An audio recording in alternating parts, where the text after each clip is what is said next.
In Matthew 16, Jesus enters this area known as Caesarea Philippi with his disciples. And as they enter this district, he turns to his disciples and asks them kind of a general opinion question.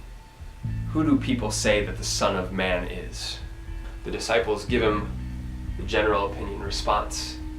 Some say John the Baptist, some say Elijah, some say even Jeremiah, or just a great prophet in general.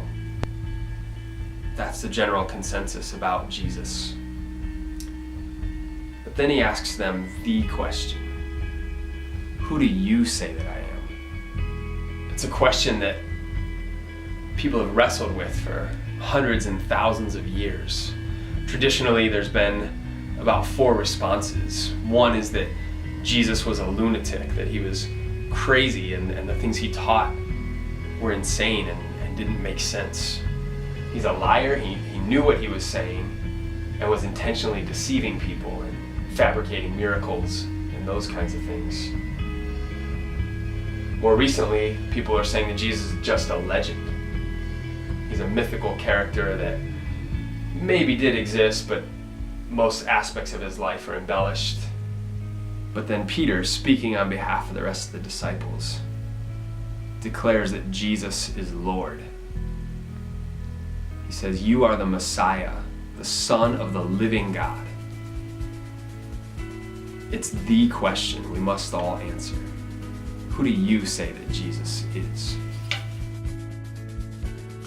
Jesus to me is like, I guess, a friend I can talk to, because I'm more of a quieter person who doesn't like to talk to people. So it's kind of the person that listens to me. He's like the one who always like protects me, and like he always cares about me, and I know that he's always gonna be there for me when I really need him. Well, when I think about God, what makes me happy is that like whenever I need to talk to him, I can just talk to him about anything and everything. It's nice because he can always listen. He understands everything. So, and even if I do something wrong, he always forgives me and he always loves me. Jesus in 4 words would have to be, Jesus is the Savior.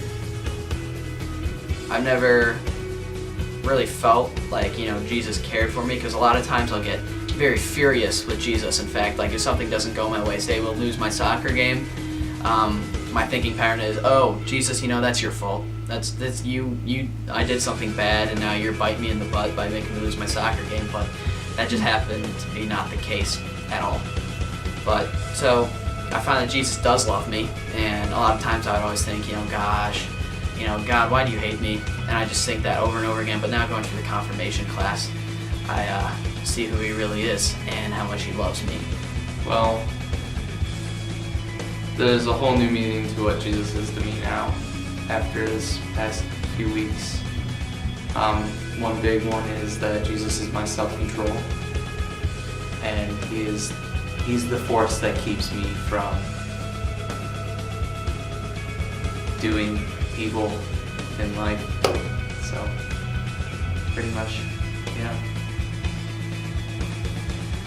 So God is love, and we were talking about that a lot. And the more I thought of that, the more I was like, that's true. And you'd say, duh, that's true, right? But I mean, if you think about love isn't exactly something you can see. Like, you can't hold it in your hand, and you can't buy love.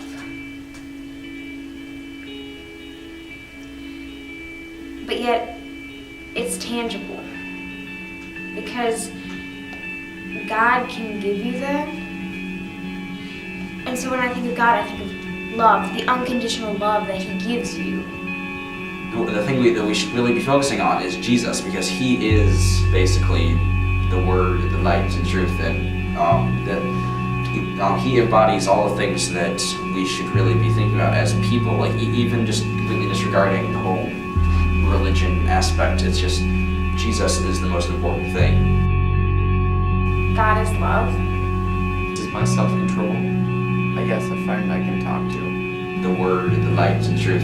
The one who always like protects me, and he always forgives me, and he always loves me.